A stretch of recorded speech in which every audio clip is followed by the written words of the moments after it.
Hey everyone, Matt here, and I'm really excited to present my first video in my classical guitar excerpt series.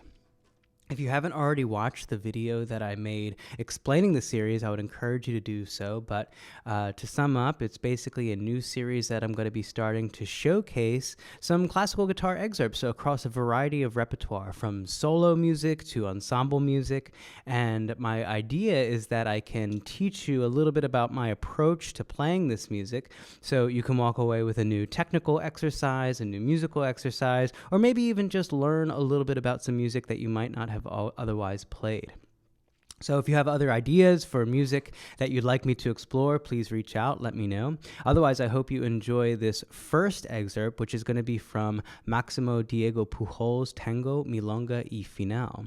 And this is a piece that I've been playing over the years, and you can actually check out the full video on my YouTube channel that I recorded with my duo partner Pierre, although we did record it years ago, so please be nice to us on that. Maybe we'll re-record it in the future.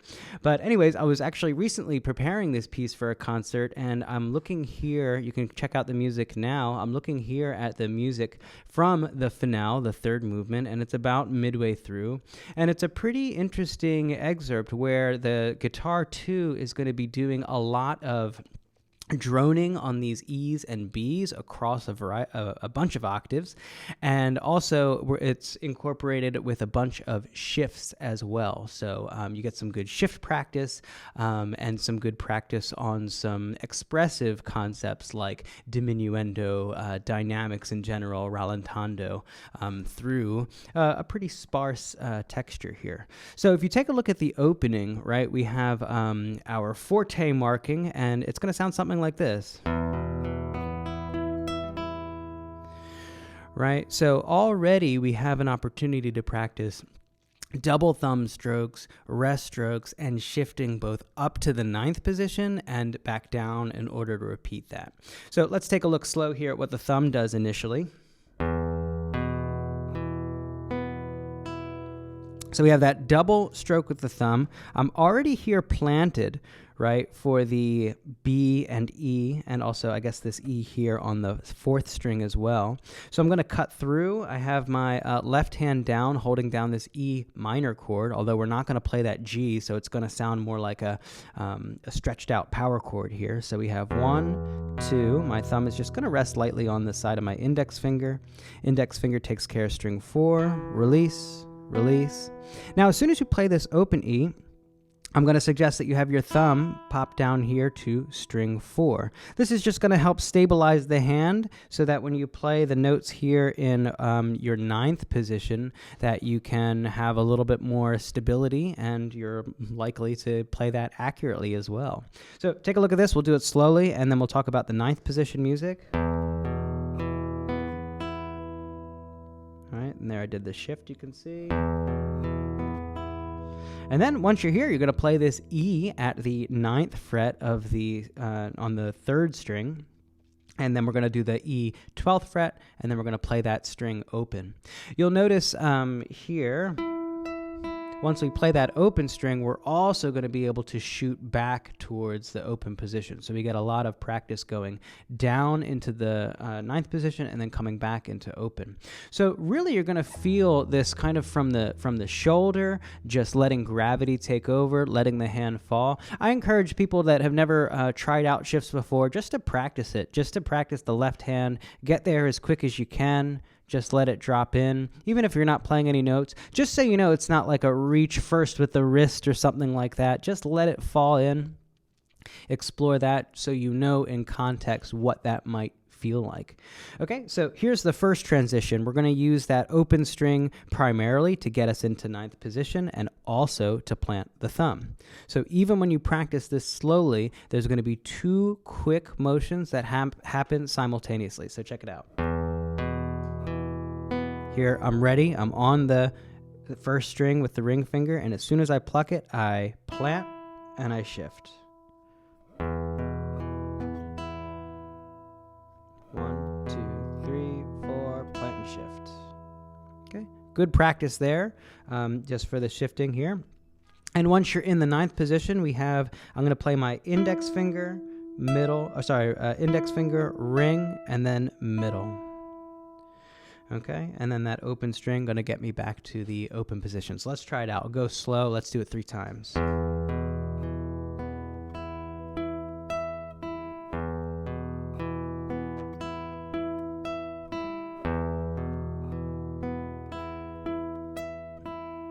Oops, that last time there, I probably could have played that a little bit better, but that's what the practice is for. So try that out and see if you can start this. What's actually really tricky is starting that forte, right? And then also being able to do it at a piano dynamic without losing any of the tempo. So you can practice that. Set a metronome to whatever's comfortable for you, work at forte, work at piano, explore your dynamic range, and then work that gradually, right? Work the decrescendo. Can you decrescendo from forte down to piano within one measure, right? That's what happens here in the music. And then when you get here to measure 48, we have this E drone up top, and the bass note is going to be playing this typical Argentinian rhythm, kind of gets like a 3 + 3 + 2 feel if we're breaking down the eighth notes. 1 2 3 1 2 3 1 2 1 2 3 1 2 3 1 2 1 2 3 1 2 3 1 2. A lot of this you can kind of hear from the first movement as well.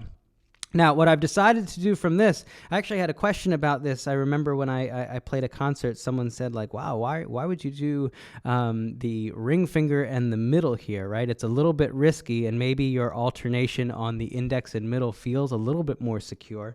But I chose to do the ring and the middle strategically here. I thought that I could practice it, right? That's something that I don't always practice enough, so I'm looking for opportunities to do this. And since I'm not doing too much with my left hand, aside just sustaining one note, you know, it's a good opportunity just to go for it and try to push your skills here. So the reason why I did choose the ring in the middle is because if we go back to right hand fundamentals, right, let's say we're placing our thumb, index, middle, and ring here on strings 4, 3, 2, and 1. Well, we're always looking and always careful about how far the thumb is going to be away from any of the notes you're playing with the index, middle, or ring. And the further the thumb is away, sometimes the more uncomfortable that would be. Let's say I have my index finger up here and I'm doing that. Well, if you don't have the right hand position, it's actually probably more likely that you might do this and get something that sounds like this. It's a little risky to hit that second string open, which we don't want. So what I've done is, if you look at, again, a more natural position in the hand, your ring finger is going to be more comfortable further away from that thumb here, since I have to play that bass note on the 6th string. So to include just the middle and ring, I'm choosing the 2 fingers that are furthest away from the thumb but would be more comfortable there. So if I tried to put my index finger away, well, now I'm opening up that gap even more. Typically, the index finger wants to be nice and close, and the further you open it up, the harder it is to play. So why not make it a little bit more related to our natural position here? So I wanted to give that a shot with the ring and middle finger alternation, and I would encourage you to try out the same. So here I get, you kind of have to write in the fingering yourself, just so that you don't lose track of this, because even though we are playing straight 8th notes in the top voice, I am really feeling those 2 groups of 3 plus a group of 2. So I might get something like A, M, A, M, A, M, A, M, and then I get to start over, right? So that might be something just to note in. You don't have to write every single A, M in there, because it's just, that's not going to help you, since it's just alternation. But at the start of each group, if you were marking this up in your score, again, sometimes I get questions like, what should I write down? What's going to help me? I might mark each one of the new groupings with the finger that I'd be starting with. So in the beginning, I'd say A, then I write down an M, and then I write down another A. And if you need to write that through all the measures, if you're practicing reading the music, go ahead. But for me, that might be sufficient just to do for that first measure where I see it in 48.